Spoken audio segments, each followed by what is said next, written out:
Here are 3 more reasons why the original script for The Rise of Skywalker could have made the best ever Star Wars movie. First up, the Knights of Ren actually do something. They play like a pretty big role in the mid-section of the movie, in which the main characters go back to Poe's home planet, the Knights of Ren find them, and this big chase scene that you see the concept art of on your screen right now occurs, and Rey also later kills the Knights of Ren in this movie. Secondly, Kylo Ren goes to Vader's fortress on Mustafar, and although this does happen in the actual movie, not for nearly long enough. He's searching for like some ancient Sith artifact, again like he did in the original movie, and whilst doing so he comes across a recording from Palpatine directed towards Vader from when they were both alive, which ends up blowing up in his face, and Luke's Force Ghost is haunting him throughout this. And thirdly, Finn actually does something important in this. In the final act, he rallies stormtroopers to turn against the First Order and fight within the final battle as he convinces them to find something worth fighting for. Here are 10 more actually good ideas for Marvel's What If series.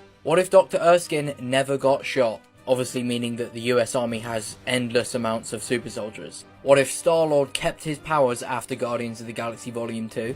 I would love to see a Titan Thanos fight with a Star-Lord with Ego's powers. What if Professor Hulk Snap successfully brought back Natasha? What if the Defenders joined the Avengers? I would love to see how these guys interact with the Avengers characters. What if Gore didn't change his mind and he did actually kill all the gods at the end of Thor Love and Thunder? What if Nick Fury called Captain Marvel after Loki stole the Tesseract? What if Odin decided to collect the Infinity Stones? We know he had the fake gauntlet. What about a real one? What if Mysterio did actually kill Peter Parker?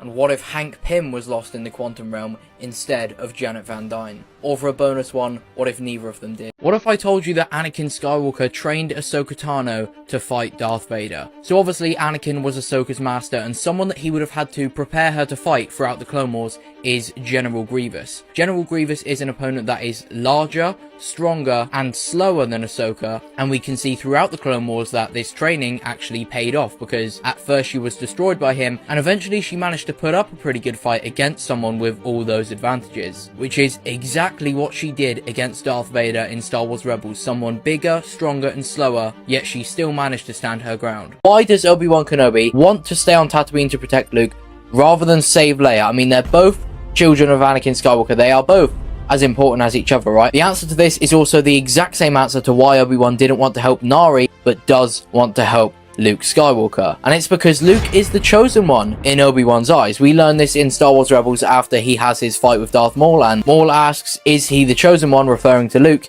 And Obi-Wan says he is. Now in the Kenobi series, it makes like a lot of sense why Obi-Wan would think this, because he's not even aware that Anakin / Vader is alive. But in Star Wars Rebels, he obviously does know this because he's had the events of the Kenobi series play out in his life. But I mean, to be fair to him, Vader didn't exactly come across like he was going to be the one that ends the Sith. I don't know why Obi-Wan thinks it's Luke and not Leia, as they are both children of Anakin, but he does think that, so that is the answer. Luke being the chosen one is seen as more important. Here is my ranking of the 3 non-Skywalker Saga Star Wars movies. In third is going to be the Clone Wars movie. The Clone Wars movie is basically just a bad / average Clone Wars arc put into a movie. It did a great job introducing us to characters like Ahsoka and Rex, who have obviously gone on to become incredibly loved and great characters, but it really just doesn't compare to any live-action Star Wars movie, including Solo: A Star Wars Story. I really liked Han, Lando, and Chewie, and the new characters, especially Beckett and Kira, were done really well, but I didn't care for either of the 2 groups of villains, and the actual story really wasn't fantastic. And then the first place is, of course, going to be Rogue One. Again, talking about the characters, Cassian, Jyn, and K2SO were incredibly well done, and the main villain, Director Krennic, is definitely one of the best in all of Star Wars, especially given that he has only been in one Star Wars project. A lot of people say Rogue One is only good in like the ending third, but I genuinely enjoyed the whole of Rogue One. In just 2 short points, here is why Mace Windu should return. So for starters, why should he? Well, he's a very interesting character that we really haven't seen much of, especially on screen. So there's a lot of potential for the character of Mace Windu. And Star Wars has proven many times that they can do wonders when they bring back a character from the dead. And secondly, how can he return? How is he still alive? Well, losing a hand has never stopped anyone before, and he was actually shot with Force Lightning from a weaker version of Palpatine for a significantly less amount of time than Luke Skywalker in Return of the Jedi. Don't believe me? Watch this.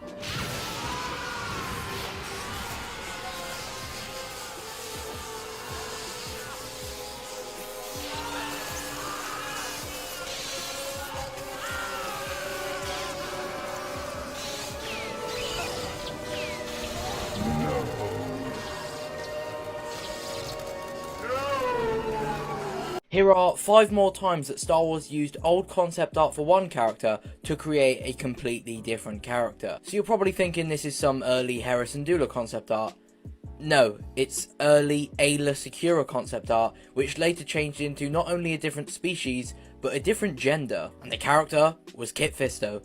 On the left is a more developed version of an early Boba Fett concept art, which of course became the Mandalorian Imperial Commandos. This right here is R2-D2, which evolved into Chopper, hence like why Chopper has like all the arms that he has. This one is of course Asajj Ventress. She was originally going to be the main villain of Attack of the Clones, but that later evolved to be, of course, Count Dooku. That one doesn't really count because Dooku wasn't formed from that concept art, but you get what I mean. And then speaking of Count Dooku, again this was an early draft of the villain of Attack of the Clones that they later used to create Tiplee and Tiplar. I don't know which one's which. We all want one, so here's my pitch for a Darth Vader solo movie. So I would set this movie sometime before A New Hope, just in that gap with like Rebels, Kenobi, Fallen Order, etc, just to allow maximum creative freedom and to avoid a plot hole caused by what I'm going to mention next. I want Vader to face off against Mace Windu in this movie, and Mace is going to be perceived as the villain. Don't get me wrong, Vader will be evil as well, but he's also going to show his like sympathetic side. I want Vader's motivations explored in this, and specifically his motivation to bring back Padme, and that's going to be how Mace is perceived as the villain, because him stopping Vader is effectively him stopping Padme coming back to life. I also want to explore his motivations as a Sith Lord, his relationship with Palpatine, and how he feels trapped and that he must obey his master. Partner all of this with an opening scene of Vader absolutely decimating some Order 66 survivors, and I think you've got a great Vader movie. Let me know what you think.